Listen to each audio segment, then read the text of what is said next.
is your Classic Metal Show right here on theclassicmetalshow.com. That's brand new stuff from the band Body Count. That heavy little number was a tune called Talk Shit, Get Shot. And on the phone to talk some shit with us right now, it's the one, the only. It's Ernie C, guitarist of Body Count. Ernie, how you doing, man? I'm doing great. How you doing there? Excellent, man. Well, Ernie, I've got to say, man, as a Body Count fan, I was more than thrilled to A, hear after 8 years we were getting a record, and then B, when I heard it, I was even more thrilled to hear just how heavy and violent this record is, man. This is a great record. Thank you very much. We've been getting good reviews of the record. You know, it is, I mean, I must say it's a good record. We took our time and made a really good record this time. I mean, it has a, you know, it's just heavy. You know, Will Putney produced it. He did a great job. It came together right. Sure. Now, Ernie, let me ask you, man. Obviously, this band is not the focal point of the band is Ice-T, and certainly it's not his main source of income these days. You know, he certainly has a long and great career that he's put together in acting, and, you know, certainly he has a day job. Right, exactly. So how difficult is it for a guy like you know, who clearly is talented enough to be in a day-to-day band, to be in a band that is not necessarily day-to-day? Well, right now, the focus is just doing the band. I had years off to do other things that I wanted to do in life, and so now it's time to do Body Count. I mean, we're gonna do Body Count enough to get my satisfaction for doing music. You know what I mean? If I had other interests in life, I was pursuing other musical things I was doing, but now it's time for Body Count, and it feels right. You know, Body Count has been through ups and downs, and we lost members, so the band had to grieve and all those kind of things. So now it's time to do this band, and we're ready to play. Sure. Now, Manslaughter. Not that Body Count's ever not had a pretty rough themed record, but this is like 2 punches in the face followed by a sledgehammer to the stomach, man. I mean, every song is just Pray for Death and Back to Rehab and Talk Shit, Get Shot. Oh my! It's like every song is harder than the next. Body Count is a very extreme band. Sure. So all those songs are very extreme views, and, you know, it's just an extreme band. I mean, every song on that record has a meaning and can touch someone. It's not...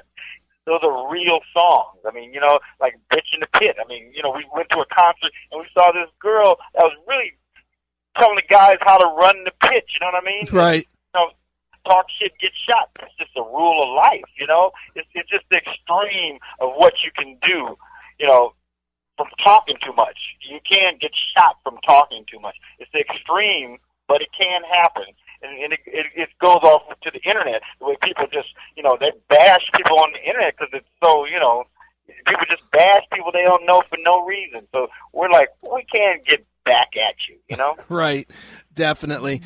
Now, Ernie, with Manslaughter, another thing that I noticed, at least for you personally as the lead guitar player in the band, is that it seems like, comparatively to the other records, this is the thickest guitar sound that you've ever captured. And I don't know if that's because of Juan also playing rhythm with you or what, but what was it that changed that made this guitar tone and sound so much thicker and bigger than on past records?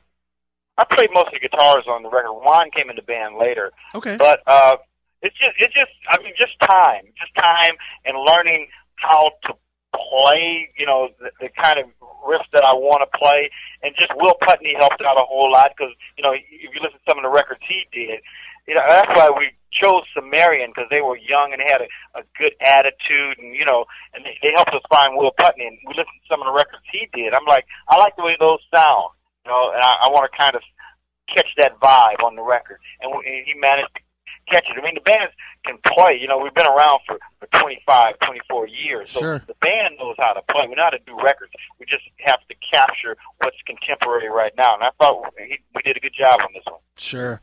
Now, Ernie, certainly the world has changed since Body Count debuted in whatever it was, 91, 92.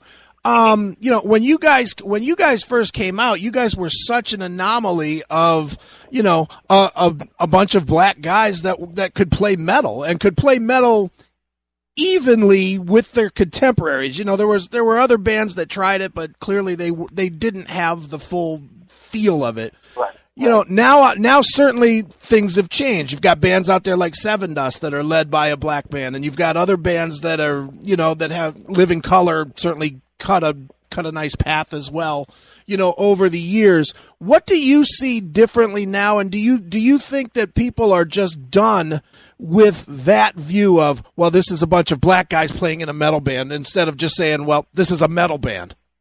Right, and that's what we started off being. It only happened that we were a black band because we all grew up in the same neighborhood. It wasn't a formula that we were trying to do, just that we were all friends and we just all happened to be black. You know, it goes back to, we have this video that's out called "Talk Shit, Get Shot," right? Right.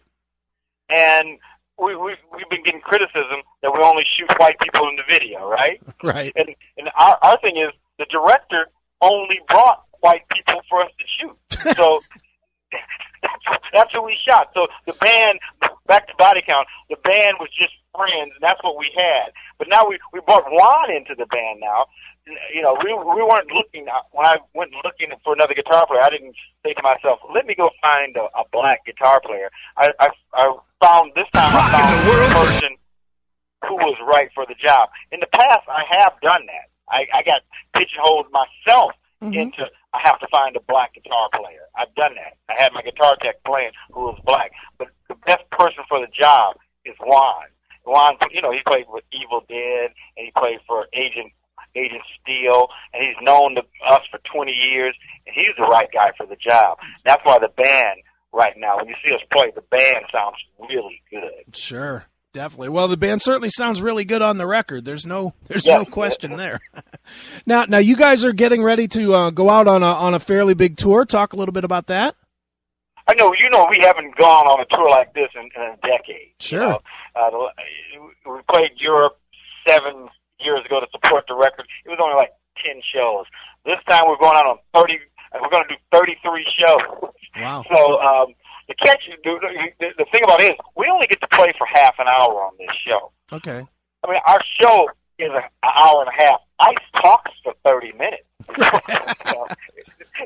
So I'm like, are we coming to play too? So we have to.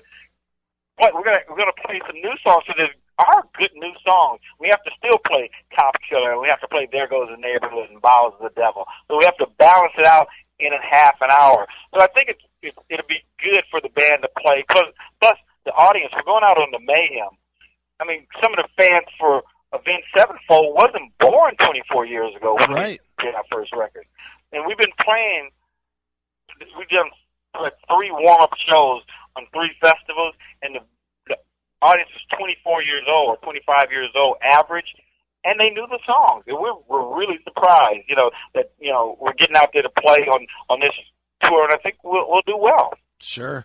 Now, when you look in the news, the way I look in the news, you know, it almost seems like, and I know this is going way, way back, but it almost seems like your song "Cop Killer" almost became prophetic in the way that there's so many stories now about bad cops. Are you surprised that it's almost really come to that, to where the cops have really developed into such a bad universal, you know, perception of themselves?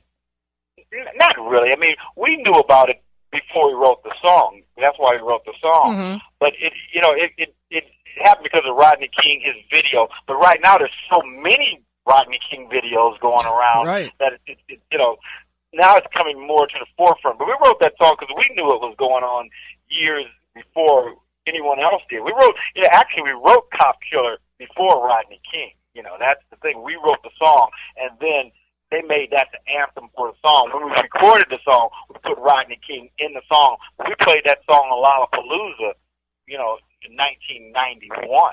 You know, even before Rodney King. Right, definitely. Now, let me just ask you, Ernie, just a question. It really doesn't have anything to do with Body Count, but it's just always been something that I've thought of as, you know, as Body Count jumps into my iPod here and there. Do you think that it's just weird? I think personally it's weird. I'm curious what you, who knows Ice-T personally and has all pretty much all your life, I believe, you know.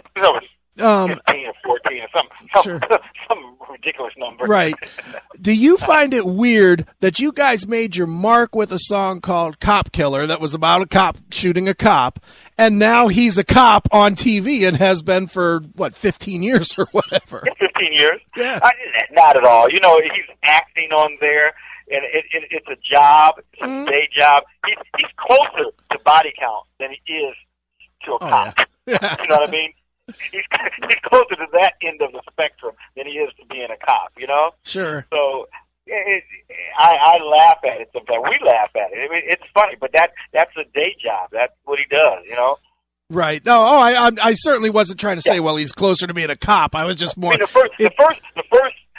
what first got him into acting, he was on in New Jack City playing a cop. Right, exactly. That's his first role as an actor, really. It's just funny how that all worked out, is that, there was so much controversy about Cop Killer, and then half his career is being a cop, or acting as a cop. It has nothing to do with nothing. Right. It's just the luck of the draw. Yep, definitely. He could have played a doctor, yep. or a lawyer, Although I don't know. That's the right lawyer killer. That'd probably be a more popular song. Yeah, no kidding. Although somehow I don't know that I'd be too comfortable going in for brain surgery and have him come up over me. Hey, you ready for this shit, man? Just make it happen. Yeah, exactly. Well, dude, I am certainly pumped that Body Count is back and Manslaughter is the record, and it is an ass kicker. What am I missing that you want people to know, Ernie? That the record's good. Every song has a meaning. I mean, I want to go to a couple of them real quick. Sure. There's Pop Bubble Full of Bullshit, which is, the way the music industry is right now. People talking about things they have no idea about. There's a tribute to our servicemen. Ice was an airborne ranger. He wrote that song, and the talk at the beginning is real because he knows the jargon and the lingo that they talk there. Right. Back to Rehab is, I quit drinking 5 years ago, so, that has some truth to it. I haven't gone back to rehab, but, anything is possible. I've seen people go back to rehab. Right. And so that song comes from that. I mean, it's a true to form record. I mean, every song has something to it, Sure, definitely. Well, Ernie, I have to ask you the traditional classic metal show question before I let you go. We've literally Let's do it. We've asked over 1,000 people this one. Everybody has an answer. How has Lemmy from Motorhead influenced your career? Oh, Lemmy, he taught me how to, when I used to drink, he taught me how to drink whiskey at the Rainbow and play this video game that he plays in the corner. That's how he influenced me. He influenced me try to get a higher score than he gets at the Rainbow. I don't know if you know about this. Oh, yeah. He plays this video game in the corner that he's been playing for like 1,000 years since the game was made. Some kind of video poker game or something. Right. That's and also, funny. I mean, he just influenced me because he's just funny when you hang out with him. He has funny things to say. I remember I was at his 50th birthday party, and that seemed like that was 50 years ago. But he had it at the whiskey, and, it was cool. Sure. That's my man. Yeah, no doubt, dude. Well, dude, one more time, the name of the record is called Manslaughter. It is Body Count. And Ernie, as a tradition on the show, we always let the artist pick a closing track from the record. So what would you like us to finish with, and maybe tell us a quick story about it? Let's finish with Pop Bubble Full of Bullshit, and Jamie Jasper from Hate Breed is on it, so he's our guest on the record, and, it's just about, all this crap that's going on, Kim Kardashian and, Kanye West and a bunch of crap, man. Right. Let's get real. All right, well, let's do it right now. This is Pop Bubble. It is Body Count right here on your Classic